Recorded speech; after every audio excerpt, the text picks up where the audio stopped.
સુરેન્દ્રનગર જિલ્લામાં માર્ગ અકસ્માતોની બે ગંભીર ઘટનાઓ સામે આવી છે। સાયલા સુદામડા રોડ પર એક પેટ્રોલ પંપના ગ્રાઉન્ડમાં પરિવાર સાથે ઉભેલી 3.5 વર્ષની બાળકી આશાબેન કિશનભાઈ વાઘેલાને એક બેફામ ડમ્પર ચાલકે અડફેટી લેતા તેનું ઘટના સ્થળે જ કમકમાટી ભર્યું મોત નીપજ્યું હતું। મૃતક બાળકી પરિવાર સાથે માળવાડા મેલડીમાના દર્શન કરવા આવી હતી, જ્યારે ડમ્પર ચાલક અકસ્માત સર્જી ફરાર થયો હતો।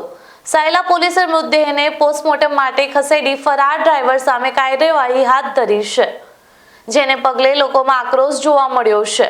તો બીજી તરફ લીંબડી રાજકોટ હાઈવે પર બલદાણા ગામના પાટિયા